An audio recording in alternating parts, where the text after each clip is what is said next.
Hi hello ಎಲ್ರಿಗೂ ನಮಸ್ಕಾರ. ಎಲ್ರಿಗೂ ನನ್ನ ಚಾನಲ್ಗೆ ಸ್ವಾಗತ. ಸ್ನೇಹಿತರೆ, ಇವತ್ತು ನಾನು ನಿಮಗೆ 36 ಎದೆಯ ಸುತ್ತಳತೆಯ ಒಂದು ಬೋಟ್ ನೆಕ್ ಬ್ಲೌಸ್ನ ಕಟಿಂಗ್ ಮಾಡಿಕೊಡ್ತಾ ಇದ್ದೀನಿ. ಅಂದರೆ ಈ ಒಂದು ಬ್ಲೌಸ್ನ ಪ್ಯಾಟ್ರನ್ ಏನು ಇದೆ ಅದು ಬಂದು ಸಿಂಗಲ್ ಡಾಟ್ ಬ್ಲೌಸ್ ಆಗಿರುತ್ತೆ. ಯಾವುದೇ ರೀತಿಯ ಪ್ರಿನ್ಸಸ್ ಕಟ್ ಆಗಿರ್ಬೋದು ಅಥವಾ 4 ಡಾಟ್ಸ್ ಬ್ಲೌಸ್ ಆಗಿರೋದಿಲ್ಲ, ಸಿಂಗಲ್ ಡಾಟ್ ಬ್ಲೌಸ್ ಆಗಿರುತ್ತೆ. ತುಂಬ ಈಸಿಯಾಗಿ ಕಟ್ ಮಾಡ್ಬೋದು. ಜೊತೆಗೆ ಯಾರೇ ಬಿಗಿನರ್ಸ್ ಆಗಿದ್ರು ಈ ಥರದೊಂದು ಬ್ಲೌಸ್ ಕಟ್ ಮಾಡಿದ್ರೆ ಖಂಡಿತವಾಗ್ಲೂ ಖುಷಿ ಪಡ್ತೀರಾ. ಯಾಕಂದರೆ ತುಂಬಾ ಈಸಿ ಮೆಥಡಲ್ಲಿ ಹೇಳ್ಕೊಡ್ತಾ ಇದ್ದೀನಿ. ಯಾವುದೇ ರೀತಿಯ ಟಿಪಿಕಲ್ ಮೆಥಡ್ನ ನಾನು ಯೂಸ್ ಮಾಡ್ತಾ ಇಲ್ಲ. ಕಷ್ಟಕರವಾದಂಥ ಫಾರ್ಮುಲಾಸ್ ಆಗಿರ್ಬೋದು ಮತ್ತೊಂದನ್ನ ನಾನು ಯೂಸ್ ಮಾಡ್ತಾ ಇಲ್ಲ. ಸೊ ಈ ವಿಡಿಯೋನ ಕಂಪ್ಲೀಟಾಗಿ ನೋಡೋದಕ್ಕಿಂತ ಮೊದಲು ಮತ್ತು ಈ ಚಾನಲ್ನ ಮೊದಲನೇ ಬಾರಿ ಯಾರು ನೋಡ್ತಾ ಇದ್ದೀರಾ ಅವರು ತಪ್ಪದೆ ನನ್ನ ಚಾನಲ್ನ ಸಬ್ಸ್ಕ್ರೈಬ್ ಮಾಡ್ಕೊಳ್ಳಿ. ಹಾಗೆ ಪಕ್ಕದಲ್ಲಿ ಕಾಣುವಂಥ ಬೆಲ್ ಬಟನ್ನ ಕ್ಲಿಕ್ ಮಾಡಿ.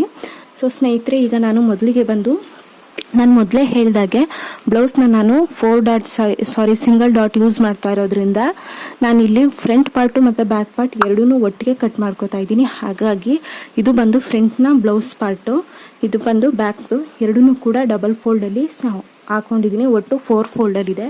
ಸೊ ಫಸ್ಟಿಗೆ ಬಂದು ರೆಡಿ ಬೇಕಾಗಿರೋದು ನನಗೆ 14 ಇಂಚ್. ಅದಕ್ಕೆ 1 ಇಂಚ್ನ ಆ್ಯಡ್ ಮಾಡಿ 15 ಇಂಚ್ಗೆ ಒಂದು ಮಾರ್ಕ್ ಮಾಡ್ಕೋತಾ ಇದ್ದೀನಿ. ಲೆಂತ್ ತಗೋತಾ ಇದ್ದೀನಿ. ಸೊ ಇದು ಲೈನಿಂಗ್ ಬ್ಲೌಸ್ ಆಗಿರೋದ್ರಿಂದ ನಾವು ರೆಡಿ ಒಂದು 15 ಇಂಚ್ ತಗೋತಾ ಇದ್ದೀವಿ. ಅಂದರೆ ಎಕ್ಸ್ಟ್ರಾ 1 ಇಂಚು ಮೇಲ್ಗಡೆ ಶೋಲ್ಡರ್ ಅಟ್ಯಾಚಿಂಗೋಸ್ಕರ, ಹಾಗೆ ಕೆಳಗಡೆ ಲೈನಿಂಗ್ ಅಟ್ಯಾಚಿಂಗೋಸ್ಕರ ಹಾಫ್ ಇಂಚ್ ಎಕ್ಸ್ಟ್ರಾ, ಈ ಕಡೆ ಹಾಫ್ ಇಂಚು ಈ ಕಡೆ ಹಾಫ್ ಇಂಚು, ಒಟ್ಟು 1 ಇಂಚನ್ನ ನಾವು ಎಕ್ಸ್ಟ್ರಾ ತಗೋತಾ ಇದ್ವಿ. ಸೊ ಇದು ತೊಗೊಂಡಾದ್ಮೇಲೆ ಇವಾಗ ನಾನು ಇಲ್ಲಿ ಹಿಪ್ ರೌಂಡ್ನ ತೊಗೋಬೇಕು. ಸೊಂಟದ ಅಳತೆ ವೇಸ್ಟ್ ಇದು ನನಗೆ 36 ಎದೆಯ ಸುತ್ತಳತೆಯ ಬ್ಲೌಸ್ ಅಂದಾಗ ಆಲ್ರೆಡಿ ನಾನಿಲ್ಲಿ ಏನು ಕಸ್ಟಮರ್ ಬ್ಲೌಸ್ ಏನಿದೆ ಬಾಡಿ ಮೆಜರ್ಮೆಂಟು ಅದನ್ನು ತೊಗೊಂಡಿದ್ದೀನಿ. ಅದನ್ನ ತೊಗೊಂಡು ಒಂದಷ್ಟು ಮೈನಸ್ ಮಾಡಿ ಒಂದಷ್ಟು ಪ್ಲಸ್ ಮಾಡಿ ಒಂದು ನೋಟ್ ಮಾಡಿ ಇಟ್ಕೊಂಡಿದ್ದೀನಿ. ಮತ್ತು ಈ ಕಡೆ ಕೂಡ ತುಂಬ ಸಿಂಪಲ್ಲಾಗಿ ಒಂದು ಡ್ರಾಫಿಂಗ್ ಮಾಡ್ಕೊಂಡಿದ್ದೀನಿ. ಅವ್ರಿಗೆ ಇದೇ ಥರ ನಾನು ಕಟ್ ಮಾಡಬೇಕು ಅನ್ನೋ ಕಾರಣಕ್ಕೆ. ಸೊ ಇಲ್ಲಿ ನೋಡ್ತಾ ಇರ್ಬೋದು, ನಾನು ಈ ಮೆಜರ್ಮೆಂಟ್ ಪ್ರಕಾರನೇ ಕಟ್ ಮಾಡ್ತಾ ಇರೋದು. ಅಂದಾಗೆ ಅವ್ರಿಗೆ ಚೆಸ್ಟ್ ಒಂದು 36 ಎದೆಯ ಸುತ್ತಳತೆ, ವೇಸ್ಟ್ ಬಂದು 34. 34ನ್ನ 4 ಭಾಗವಾಗಿ ಮಾಡ್ಕೊಂಡಾಗ 7.25 ಇಂಚ್ ಸಿಗುತ್ತೆ. 7.25 ಇಂಚ್ಗೆ ಒಂದು ಮಾರ್ಕ್ ಮಾಡ್ಕೊಳ್ಳೋಣ. ಇದು ಸಿಂಗಲ್ ಡಾಟ್ ಬ್ಲೌಸ್ ಆಗಿರೋದ್ರಿಂದ 1 ಇಂಚ್ ಡಾಟ್ಗೋಸ್ಕರ ಇಡೋಣ. ಹಾಗೆ 2 ಇಂಚಸ್ ಬಂದು ಎಕ್ಸ್ಟ್ರಾ ಏನು ಸೆಮಿ ಲೈನ್ಸ್ಗೋಸ್ಕರ 1.5 ಇಂಚ್ ಕೂಡ ತೊಗೋಬೋದು. ಬಟ್ 2 ಇಂಚಸ್ ತೊಗೊಂಡ್ರೆ ಬೆಸ್ಟ್. ಅದಕ್ಕೋಸ್ಕರ ನಾನಿಲ್ಲಿ 2 ಇಂಚಸ್ನ ತೊಗೋತಾ ಇದ್ದೀನಿ. ಇವಾಗ ನೆಕ್ಕು ಮತ್ತು ಶೋಲ್ಡರ್ನ ತೊಗೋಬೇಕು. ನೆಕ್ಕು ಮತ್ತು ಶೋಲ್ಡರ್ನ ತೊಗೊಳ್ಳುವಾಗ ನಮ್ಮ ಒಟ್ಟು ಶೋಲ್ಡರ್ ಟೋಟಲ್ ಎಷ್ಟು ಶೋಲ್ಡರ್ ಬರುತ್ತೆ, 17 ಬರುತ್ತೆ, ಕೆಲವ್ರಿಗೆ 15, 16, 13, 12 ಆ ಥರ ಎಷ್ಟು ಬರುತ್ತೆ ಅದರಲ್ಲಿ ಅರ್ಧನ ತೊಗೋಬೇಕು. ಸೊ ಇಲ್ಲಿ ಬಂದು ಅವ್ರಿಗೆ ಶೋಲ್ಡರ್ ಬಂದು 14 ಬರುತ್ತೆ. 14 ಅಂದರೆ ನಾನಿಲ್ಲಿ ಅವ್ರಿಗೆ 7 ಶೋಲ್ಡರ್ನ ಇಟ್ಕೋತಾ ಇದ್ದೀನಿ. ರೆಡಿ ಶೋಲ್ಡರ್ ಬಂದು 7 ಇಂಚು.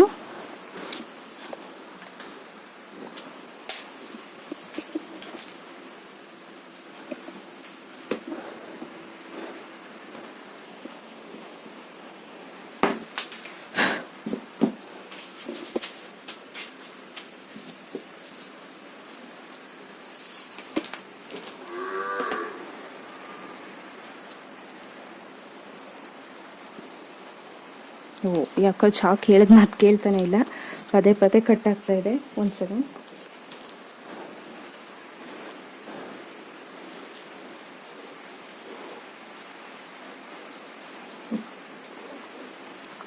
ಈಗ 7 ಇಂಚ್ಗೆ ಮಾರ್ಕ್ ಮಾಡ್ಕೊಂಡಿದ್ದಾಯಿತು. ಈಗ ನಾವಿಲ್ಲಿ 7 ಇಂಚ್ ಏನು ತೊಗೊಂಡಿದ್ದೀವಿ ಸೇಮ್ ಟು ಸೇಮ್ ನಾವು ಆರ್ಮೋಲ್ ಡೌನಿಂಗ್ ಕೂಡ ಅಷ್ಟೇ ತೊಗೋಬೇಕು. ಆರ್ಮೋಲ್ ಲೆಂತ್, ಸೊ ಆರ್ಮೋಲ್ ಲೆಂತ್ನು ಕೂಡ ನಾನಿಲ್ಲಿ 7 ಇಂಚ್ಗೆ ಮಾರ್ಕ್ ಮಾಡ್ಕೋತಾ ಇದ್ದೀನಿ.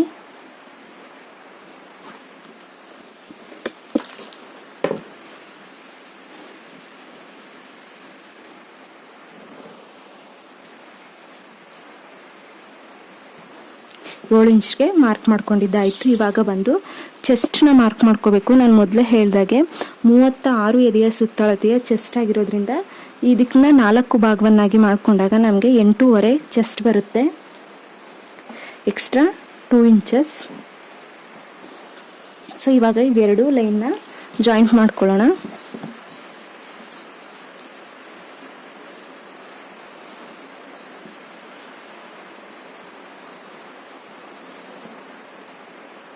ಸೊ ಜಾಯಿಂಟ್ ಮಾಡ್ಕೊಂಡಿದ್ದಾಗಿದೆ. ಇವಾಗ ಬಂದು ಇಲ್ಲಿ ನಾವು ಶೇಪ್ ತಗೋಬೇಕು. ಬೋಟ್ ನೆಕ್ ನೀವು ತಗೋತಾ ಇದ್ದೀರಾ ಶೇಪು ಅಂತಂದಾಗ ಜಸ್ಟ್ 1 ಇಂಚ್ಗೆ ನಾವು ಮಾರ್ಕ್ ಮಾಡ್ಕೋಬೇಕು. ಒಂದು ಕಾಲೆಲ್ಲ ಮಾಡ್ಕೊಳ್ಳಿಕ್ಕೆ ಹೋಗಬಾರ್ದು. ಯಾಕಂದರೆ ನಾರ್ಮಲ್ ಬ್ಲೌಸಲ್ಲಿ ನಾವು 1 ಇಂಚ್ಗೆ ಶೇಪ್ ತಗೋತೀವಿ. ಬಟ್ ಇಲ್ಲಿ ಬಂದು ನಾವು ಜಸ್ಟ್ 1 ಇಂಚಿಗೆ ಮಾತ್ರ ಶೇಪ್ ತಗೋಬೇಕು. ಶೇಪ್ ತಗೊಂಡು ಫಸ್ಟಿಗೆ ಈ ಥರ ಶೇಪ್ ಕೊಟ್ಕೊಳ್ಳೋಣ. ಆರ್ಮೋಲ್ ಸ್ಕೇಲಲ್ಲಿ ಅಥವಾ ಶೇಪ್ ಸ್ಕೇಲಲ್ಲಿ. 1 ಸೆಕೆಂಡ್. 1 ಇಂಚ್ ಅಲ್ವಾ, ಅದು ಸ್ವಲ್ಪ ಕೆಳಗಡೆ ತೊಗೊಂಡ್ಬಿಟ್ಟಿದ್ದೀನಿ ನಾನು.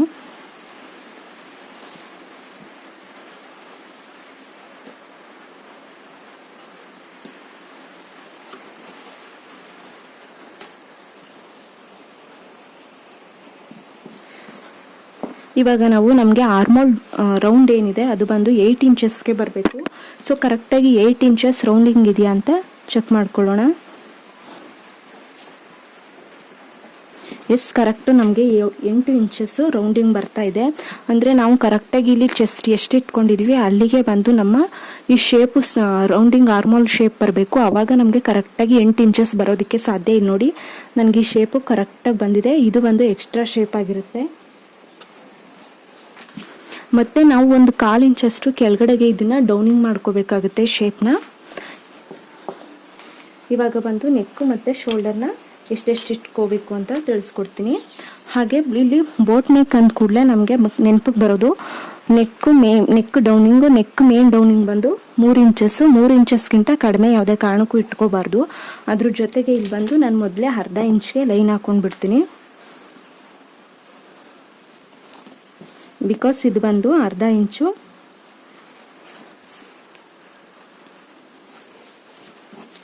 ಸಿಮಿಲೈನ್ಸ್ಗೋಸ್ಕರ, ಅಂದರೆ ಲೈನಿಂಗ್ ಏನು ಜಾಯಿಂಟ್ ಮಾಡ್ತೀವಿ ಅದಕ್ಕೋಸ್ಕರ 1/2 ಇಂಚು ಇದನ್ನು ಇವಾಗ ಮಾರ್ಕ್ ಮಾಡ್ಕೊಂಡಿದ್ದಾಗಿದೆ. ಹಾಗೆ ಇದು 1 ಇಂಚು ಡಾಟ್ಸ್ಗೋಸ್ಕರ. ಇವಾಗ ಏನಪ್ಪ ಅಂದರೆ ನೆಕ್ ಡೀಪು ಮತ್ತು ನೆಕ್ ಶೋಲ್ಡರ್ನ ಯಾವ ಥರ ತೊಗೋಬೇಕು, ಜೊತೆಗೆ ಇನ್ನೊಂದೇನಪ್ಪ ಅಂತಂದರೆ ಡಾಟ್ನ ನಾವು ಎಲ್ಲಿ ಹಿಡಿಬೇಕು ಅಂತ. ಈ ಡಾಟಿಂಗ್ ಪಾಯಿಂಟ್ ಏನಿದೆ ಇದನ್ನು ಈ ಥರ ಇಟ್ಕೊಂಡು ಕರೆಕ್ಟಾಗಿ ಸೆಂಟರ್ಗೊಂದು ಮಾರ್ಕ್ ಮಾಡಿ 4 ಇಂಚ್ ಆರ್ 5 ಇಂಚಸ್. ಸೊ ಡಾಟ್ನ ಬಿಟ್ಟು 3.5ನ ತೊಗೋತಿದ್ದೀನಿ ನಾನಿಲ್ಲಿ ಎಕ್ಸ್ಟ್ರಾ ಮಾರ್ಜಿನ್ನ ಬಿಟ್ಟು.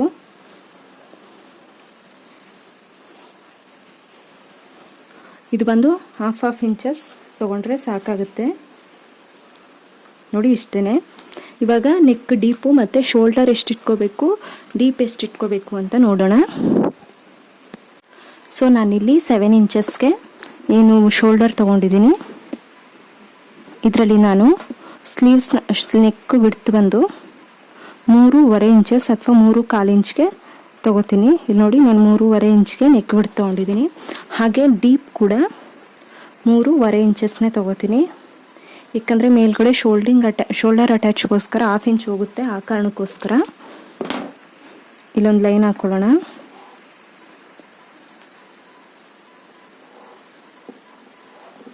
ಚಾಕು ಸ್ವಲ್ಪ ಬೇಗ ಅರಿತಾ ಇದೆ, ಆ ಕಾರಣಕ್ಕೋಸ್ಕರ ಚಾಕು ಕಟ್ ಆಗ್ತಾ ಇದೆ.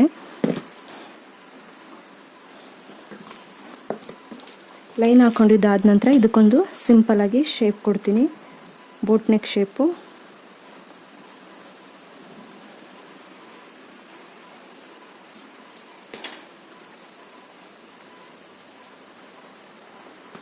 ಸೊ ಇದು ಬಂದು ಬ್ಯಾಕ್ ಪಾರ್ಟು. ನಿಮಗೆ ಡೀಟೇಲಾಗಿ ಅರ್ಥ ಆಗಲಿ ಅಂತ ನಾನಿಲ್ಲಿ ಬ್ಯಾಕ್ ಪಾರ್ಟ್ ಅಂತ ಕಟ್ ತೊಗೊಂಡಿದ್ದೀನಿ. ಫ್ರಂಟ್ ಪಾರ್ಟ್ನ ಹೇಗೆ ಕಟ್ ಮಾಡ್ಕೋಬೇಕು ಅಂತ ನಾನು ಇಲ್ಲೇ ತಿಳಿಸ್ಕೊಡ್ತೀನಿ. ಸೇಮ್ ಫ್ರಂಟ್ ಪಾರ್ಟು ಕೂಡ ಇದೇ ಥರನೇ, ಬಟ್ ಅಲ್ಲಿ ಸ್ವಲ್ಪ ಚೇಂಜಸ್ ಇರುತ್ತೆ ಅಷ್ಟೇ, ಬೇರೆ ಏನೂ ಇರೋದಿಲ್ಲ. ಇವಾಗ ಫಸ್ಟಿಗೆ ಇದನ್ನು ಕಟ್ ಮಾಡ್ಕೊಂಡು ಬಿಡೋಣ. ಫ್ರಂಟು ವಿತ್ ಬ್ಯಾಕು ಎರಡನ್ನೂ ಕೂಡ ಒಟ್ಟಿಗೆ ಕಟ್ ಮಾಡ್ಕೊಳ್ಳೋಣ. ಆ್ಯಂಡ್ ಬಂದು ನೀವು ಕೇಳ್ಬೋದು, ಮೇಡಮ್ ಇಲ್ಲಿ ಏನು ಡಿಸೈನ್ ಮಾಡ್ಕೊಳ್ಳೋ ಹಾಗಿಲ್ವಾ, ಮಾಡ್ಕೋಬಹುದಾ ಅಂತ. ಹೌದು, ಬೋಟ್ ನೆಕ್ಕಲ್ಲಿ ಕೂಡ ಡಿಸೈನ್ಸ್ ಇರುತ್ತೆ. ಎನಿವನ್ ಏನು ಬೇಕಾದರೂ ಮಾಡ್ಕೋಬಹುದು. ನಾನಿಲ್ಲಿ 10 ಇಂಚಸ್ಗೆ ಒಂದು ಮಾರ್ಕ್ ಮಾಡ್ಕೋತಾ ಇದ್ದೀನಿ. ಬಿಕಾಸ್ ನಾನಿಲ್ಲಿ ಒಂದು ವರ್ಕ್ ಮಾಡಬೇಕಾಗಿದೆ, ಏನೋ ಒಂದು ಡಿಸೈನ್ ಮಾಡಬೇಕಾಗಿದೆ. ಇದನ್ನು ನಾನು ಸ್ಟಿಚಿಂಗ್ ವಿಡಿಯೋದಲ್ಲಿ ತೋರಿಸ್ಕೊಡ್ತೀನಿ ಇದನ್ನು ಯಾವ ಥರ ಡಿಸೈನ್ ಮಾಡ್ಕೋತೀನಿ ಅಂತ. ಆ ಕಾರಣಕ್ಕೋಸ್ಕರ ನಾನಿಲ್ಲಿ ಇದನ್ನು ಕಟ್ ಮಾಡ್ಕೋತಾ ಇಲ್ಲ, ಜಸ್ಟ್ ಇಲ್ಲಿ ತನಕ ಮಾತ್ರ ಕಟ್ ಮಾಡ್ಕೋತಾ ಇರೋದು. ಸೊ ಮೊದಲಿಗೆ ಬಂದು ಬ್ಲೌಸ್ನ ಕಟ್ ಮಾಡ್ಕೊಳ್ಳೋಣ.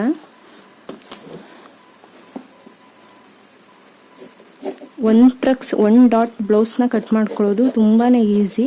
ಹಾಗೆ ಫ್ರಂಟ್ ಪಾರ್ಟು ಮತ್ತು ಬ್ಯಾಕ್ ಪಾರ್ಟ್ ಎರಡೂ ಕೂಡ ಒಟ್ಟಿಗೆ ಕಟ್ ಮಾಡ್ಕೊಳ್ಳೋದ್ರಿಂದ ಟೈಮ್ ಕೂಡ ಸೇವ್ ಆಗುತ್ತೆ.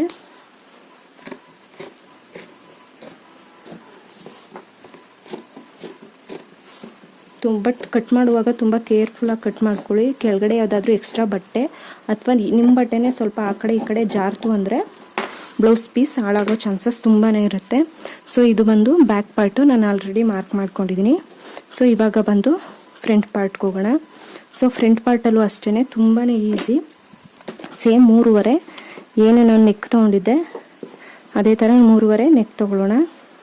ವಿಡ್ತು ಮತ್ತು ಲೆಂತ್ ಎರಡು ಕೂಡ 3.5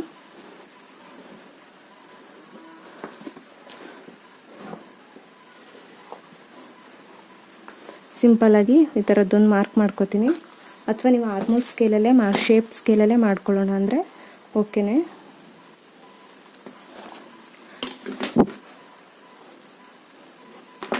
ಮಾರ್ಕ್ ಮಾಡ್ಕೊಂಡಿದ್ದಾಯಿತು. ಬಟ್ ಇವಾಗ ಇಲ್ಲಿ ಡಾಟ್ ಹಿಡಿಯೋ ಒಂದು ಚೇಂಜ್ ಆಗುತ್ತೆ. ಬಿಕಾಸ್ ಬ್ಯಾಕ್ ಪಾರ್ಟಲ್ಲಿ ನಾವು ಇದ್ರ ಹಿಪ್ ಶೇಪ್ ಏನಿದೆ, ವೇಸ್ಟ್ ಏನಿದೆ ಅದರಲ್ಲಿ ಸೆಂಟರ್ಗೆ ಮಾರ್ಕ್ ಮಾಡಿ 3.5 4 ಇಂಚಸ್ಗೆ ನಾವು ಡಾಟ್ನ ತಗೊಂಡ್ವಿ. ಬಟ್ ಫ್ರಂಟ್ ಪಾರ್ಟಲ್ಲಿ ಆ ಥರ ಮಾಡಲಿಕ್ಕಾಗೋದಿಲ್ಲ. ಇಲ್ಲಿ ಏನಿದೆ ಇಲ್ಲಿ ಬಂದು 3 ಇಂಚಸ್ಗೆ ಬಿಟ್ಟು 3 ಇಂಚ್ನ ಬಿಟ್ಟು ನಾವು ಹೇಗೆ ಬ್ಲೌಸು ಅಂದರೆ 4 ಡಾಟ್ ಬ್ಲೌಸ್ನ ಸ್ಟಿಚ್ ಮಾಡ್ತಾ ಇದ್ವಿ, ಕಟ್ಟಿಂಗ್ ಮಾಡ್ಕೋತಿದ್ವಿ, ಸೇಮ್ ಅದೇ ಪ್ರೋಸೆಸ್ಸಲ್ಲಿ ಅಲ್ಲಿ 2.5 ತಗೋತಿದ್ವಿ. ಇಲ್ಲಿ ಬಂದು ನಾವು 3 ಇಂಚ್ನ ಬಿಟ್ಟು ಕರೆಕ್ಟಾಗಿ 10 ಇಂಚ್ಗೆ ಅಥವಾ 10 ಇಂಚಸ್ ಅಂದರೆ ನಮಗೆ ಲೆಂತ್ ಎಷ್ಟು ಬರುತ್ತೆ ಅದನ್ನು ನೋಡ್ಕೋಬೇಕು ಕರೆಕ್ಟಾಗಿ. ಮತ್ತು ಬ್ಲೌಸ್ನ ಮಿಡ್ ಚೆಸ್ಟ್ ಎಷ್ಟು ಬರುತ್ತೆ ಅಲ್ಲಿಗೆ ನೋಡಿಕೊಂಡು ಮಾರ್ಕ್ ಮಾಡ್ಕೋಬೇಕು.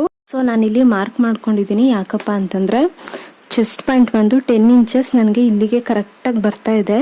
ಸೊ ಚೆಸ್ಟ್ ರೌಂಡ್ ಪಾಯಿಂಟ್ನ ನೀವು ಕರೆಕ್ಟಾಗಿ ಮೆಷರ್ಮೆಂಟ್ ಮಾಡ್ಕೋಬೋದು. ನಾನಿಲ್ಲಿ 10 ಇಂಚಸ್ ತೊಗೊಂಡಿದ್ದೀನಿ ಅಂದರೆ ಇಲ್ಲಿ 1/2 ಇಂಚ್ ಶೋಲ್ಡರ್ಗೆ ಹೋಗುತ್ತೆ. ಹಾಗಾಗಿ 10.5 ಇಂಚ್ಗೆ ಚೆಸ್ಟ್ ಪಾಯಿಂಟ್ನ ತಗೊಂಡು ಇವಾಗ ನಾವು ಇಲ್ಲಿಂದ ಇಲ್ಲಿಗೆ ಡಾಟ್ ಪಾಯಿಂಟ್ನ ಹಾಕೋಬೋದು. ಬಟ್ ಅಗಲ ಮಾತ್ರ 1 ಇಂಚಸ್ನ ತಗೋಬೇಕು.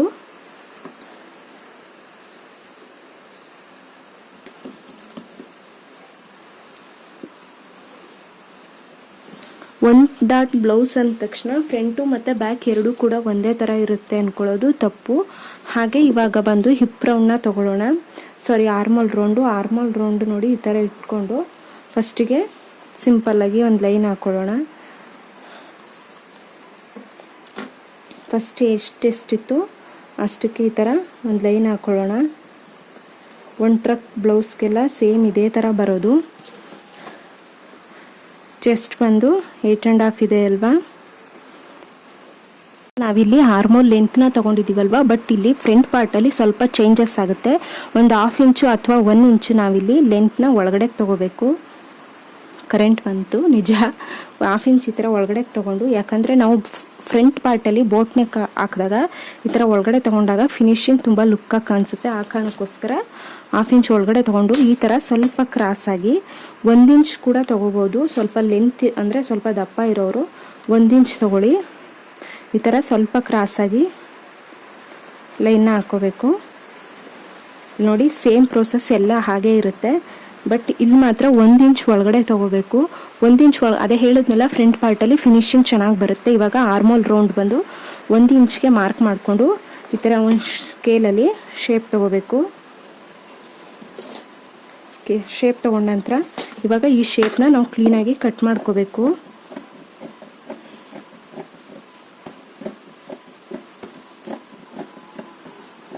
ಫ್ರಂಟ್ ಪಾರ್ಟಲ್ಲಿ ಮಾತ್ರ ಸ್ವಲ್ಪ ಚೇಂಜಸ್ ಆಗುತ್ತೆ. ಬ್ಯಾಕ್ ಪಾರ್ಟು ತುಂಬಾ ಈಸಿ. ಇದು 1 ಇಂಚ್ ಒಳಗಡೆ ತೊಗೋಬೇಕು ಅನ್ನೋದೊಂದು ಬಿಟ್ಟರೆ ಏನೂ ಕನ್ಫ್ಯೂಷನ್ಸ್ ಇಲ್ಲ. ಕನ್ಫ್ಯೂಷನ್ ಮಾಡ್ಕೊಳ್ಳಿಕ್ಕೆ ಹೋಗ್ಬೇಡಿ. ಈ ಡಾಟ್ಸ್ ಕೂಡ ಇಲ್ಲಿಂದ ಇಲ್ಲಿಗೆ 10 ಇಂಚಸ್ ಎಲ್ಲಿ ಬರುತ್ತೆ ಅಂದರೆ ಮಿಡ್ ಚೆಸ್ಟ್ ಪಾಯಿಂಟ್ ಎಲ್ಲಿ ಬರುತ್ತೆ ಅಲ್ಲಿಗೆ ಪಾಯಿಂಟ್ ಹಾಕ್ಕೋಬೇಕು. ಸೊ ಸೇಮ್ ಟು ಸೇಮ್ ಏನಿದೆ 7.75 ಚೆಸ್ಟ್ ವೇಸ್ಟು, ಹಾಗೆ ಇದು ಬಂದು 8.5. ಇನ್ನು ಉಳಿದದ್ದು ಎಕ್ಸ್ಟ್ರಾ 2 ಪಾಯಿಂಟರ್ಸ್ ಅಂದರೆ ಇಲ್ಲಿ 1 ಇಂಚ್ ಡಾಟ್ ಇತ್ತಲ್ವ, ಸೇಮ್ 1 ಇಂಚು ಎಕ್ಸ್ಟ್ರಾ 2 ಇಂಚಸ್ ಏನಿದೆ ಅಲ್ಲಿ ಕರೆಕ್ಟಾಗಿ ಮಾರ್ಕ್ ಮಾಡಿಕೊಂಡು ಒಂದು ಲೈನ್ ಹಾಕ್ಕೊಂಡ್ರೆ ಮುಗೀತು. ಸೊ ಇದಿಷ್ಟು ಎಕ್ಸ್ಟ್ರಾ ಆಗಿ ಬರುತ್ತೆ. ಇದಿಷ್ಟು ಬಂದು ಹೀಗೆ ಬರುತ್ತೆ. ಸೊ ಇದು ಬಂದು ಫ್ರಂಟ್ ಪಾರ್ಟು. ಈ ಕಡೆ ಬಂದು ಬ್ಯಾಕ್ ಪಾರ್ಟು ತುಂಬಾ ಈಸಿಯಾಗಿ ತಿಳ್ಕೊಬೋದು. ಫ್ರಂಟಲ್ಲಿ ಮಾತ್ರ ಸ್ವಲ್ಪ 1 ಇಂಚಸ್ ಒಳಗಡೆ ತಗೊಳ್ಳಿ, ಮತ್ತು ಚೆಸ್ಟ್ ಪಾಯಿಂಟ್ ಎಲ್ಲಿ ಬರುತ್ತೆ ಮಿಡ್ ಪಾಯಿಂಟು ಅಲ್ಲಿಗೆ ಮಾರ್ಕ್ ಮಾಡಿಕೊಂಡು ಡಾಟ್ನ ಇಟ್ಕೊಳ್ಳಿ. ಅದಷ್ಟು ಬಿಟ್ಟರೆ ಏನು ಚೇಂಜಸ್ ಆಗೋದಿಲ್ಲ. 1 ಡಾಟ್ ಬ್ಲೌಸು ತುಂಬಾ ಈಸಿಯಾಗಿ ಕಲಿಬೋದು. ಸ್ಲೀವ್ಸ್ ಪಾರ್ಟ್ ಹೇಗೆ ಕಟ್ ಮಾಡ್ಕೊಳ್ಳೋದು ಅನ್ನೋದನ್ನು ನಾನು ಸಪ್ರೇಟಾಗಿ ಸ್ಲೀವ್ಸ್ನೇ ಒಂದು ವಿಡಿಯೋ ಮಾಡಿ ಹಾಕಿದ್ದೀನಿ. ಸೊ ತಪ್ಪದೆ ಆ ವಿಡಿಯೋ ನೋಡಿ, ಹಾಗೆ ತಪ್ಪದೆ ಈ ಚಾನಲ್ನ ಸಬ್ಸ್ಕ್ರೈಬ್ ಮಾಡ್ಕೊಳ್ಳಿ. ಈ ವಿಡಿಯೋ ಹೆಲ್ಪ್ಫುಲ್ ಆಗಿದ್ದರೆ ತಪ್ಪದೆ ಸಬ್ಸ್ಕ್ರೈಬ್ ಮಾಡ್ಕೊಳ್ಳಿ. So thank you so much.